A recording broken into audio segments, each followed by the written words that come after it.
Welcome everybody to Bromark Farms, another minute with Bromark Farms. And this is the 8th day of April. And we've got Cindy here. Well, I'll let her tell you what we're doing. Hello, we've been working on window screens and window frames from the vintage trailer. It's rained a lot and we can't really get the trailer apart, so we're trying to get some of the interior stuff together and cleaned up and painted. And so right now we're working on window frames.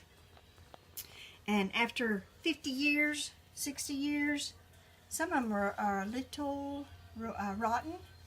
So between the two trailers, we should have plenty of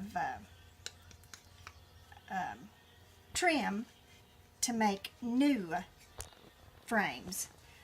Most of the frames were still there, but like I said, some of them have rotten backs. So that's what we're doing. I'm just taking them apart and trying to get it to where we have parts and pieces and we can put them all back together. So if you like what you see, give us a thumbs up. If not, and subscribe, and y'all have a great day. Thank you very much. That's another minute with Bromark Farms. Remember, as always, be sensitive to the Spirit, read your Bible, and just love everyone. Okay. Thank you so much. See you in the next video. Is there a little screw?